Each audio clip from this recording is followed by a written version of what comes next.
ان کو سکھاؤ، ماں باپ سے دور رہنے کی تمیز بھی انہیں سکھاؤ کہ بیٹا میں آج تیرے ساتھ ہوں، کل اگر میں نہیں رہوں گا تو کیسے کرے گا. اس لیے انہیں لے جا کر کے 2 دن 3 دن کسی اور جگہ پر رکھو، اپنے بل بوتے انہیں کچھ کرنے کا سکھاؤ. یہ جب مصیبتوں میں آئیں گے تو پھر ان کے اندر ہنر پیدا ہوگا، ایک ان کے اندر فن آئے گا. آپ دیکھیں سرکار غوث پاک رضی اللہ تعالیٰ عنہ کی والدہ ماجدہ، اللہ اکبر، یہ بیان کرتے میری آنکھیں بھیگ جاتی ہیں. میں نے اس کو کئی مرتبہ بیان کیا، توجہ سے سن لیں. ہم غوث پاک کی کرامتیں بہت بیان کرتے ہیں نا، ان کے نیاز فاتحہ 11ویں اسی میں لگ گئے. لیکن دیکھیں ان کی ماں، غوث پاک اپنی ماں کے اکلوتے بیٹے تھے، ماں بیوہ تھی، ان کے شوہر کا انتقال ہو چکا تھا. غوث پاک رضی اللہ تعالیٰ عنہ کے والد گرامی بہت جلدی انتقال کر گئے تھے. سیدنا غوث پاک عبد القادر جیلانی رضی اللہ تعالیٰ عنہ کی عمر ابھی بچپن کی ہے، تبھی ماں نے اپنے سے دور کر دیا، کہا بیٹا جاؤ بغداد پڑھنے کے لیے. جیلان ایران میں آتا ہے آج بھی. جیلان سے غوث پاک پیدل چلتے ہوئے بغداد گئے. یہاں ہمارے بچوں کو گھر سے مسجد نہیں بھیج رہے لوگ، اور وہ غوث پاک کی ماں تھی، جیلان سے بغداد بھیج دی. صبح سے شام کے لیے نہیں، کئی سالوں کے لیے بھیج دی. اکیلی رہ گئی گھر میں، بیوہ عورت. حضرت ام الخیر، ان کی تربت پر لاکھوں سلام. غوث پاک کی ماں کے نام سے میں نے ابھی ایک لڑکیوں کا مدرسہ قائم کیا ہے، جامعہ ام الخیر. ان کی ذات سے ہم بہت امپریس ہیں، دعا کریں اللہ اس میں بہت برکت عطا کرے. ماں کی تربیت تو دیکھیں آپ اپنے بچے کے لیے. غوث پاک کو بھیج دیا، 7 سال ہو گئے غوث پاک واپس نہیں آئے، ایک دن بھی نہیں. یہاں چھٹیوں کے لیے بچے لڑتے بھڑتے رہتے ہیں، کتنے ہیں.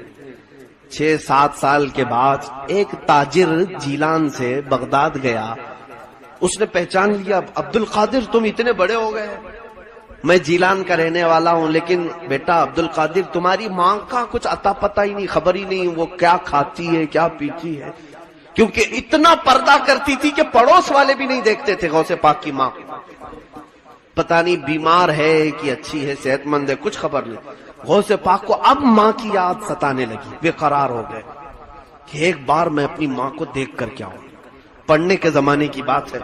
غوث پاک رضی اللہ تعالیٰ عنہ کہتے ہیں اسی رات کو میں نے سامان سمیٹا اور نکل پڑا جیلان کے لیے. کئی دن کا سفر تھا یہ.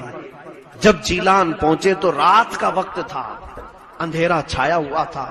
غوث پاک فرماتے ہیں میں نے ٹٹولتے ٹٹولتے اپنے گھر کو جب پہنچا تو میرے دل کی دھڑکنیں بڑھ گئی.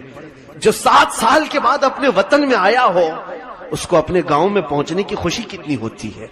وہ اپنے گھر کو آئے، کہا ابھی دروازہ کھٹکھٹاؤں گا، ماں گلے سے لگائے گی، تھوڑی دیر محبت سے ماں کے ساتھ بیٹھوں گا، کتنے حسین لمحات ہوں گے.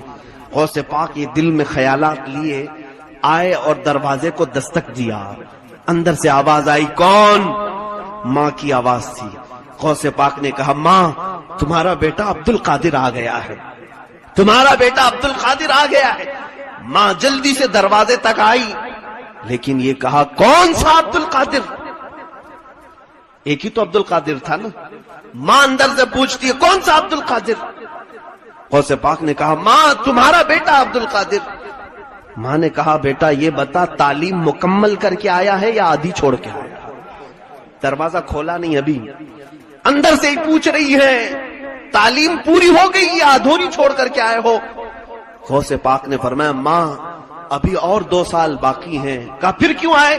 کہا تمہاری یاد بہت ستا رہی تھی، سوچا ایک آدھ دن ملاقات کر کے پھر واپس چلا جاؤں گا. اے ماں کل ہی میں بغداد کے لیے نکل جاؤں گا، بس تم سے مل کر کے جانا چاہتا ہوں. ماں نے کہا بیٹا عبد القادر الٹے قدم واپس جاؤ، تمہاری اور ہماری ملاقات انشاءاللہ قیامت کے دن ہوگی. دروازہ نہیں کھلا. غوث پاک راتوں رات دروازے سے پلٹ کر چلے آئے.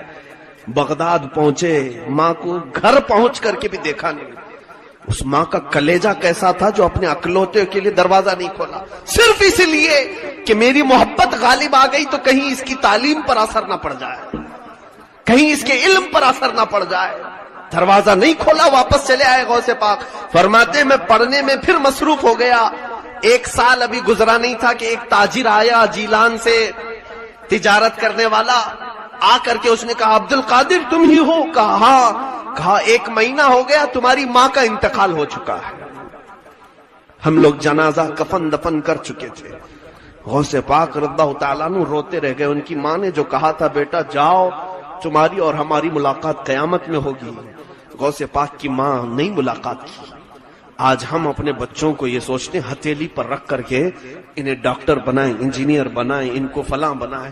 ان کو جب تک آپ سٹرگل کرنا نہیں سکھائیں گے یہ کچھ نہیں بن سکتے۔ آرام طبیعت میں رہنا ان کو سکھا، جو مانگا دلا دیا، گاڑی دلایا، موبائل دلایا، سب چیزیں، پھر آپ چاہتے ہیں کہ ہیرا بن جائے۔ حضرت بایزید بستامی کی ماں نے بھی ایسی کیا تھا۔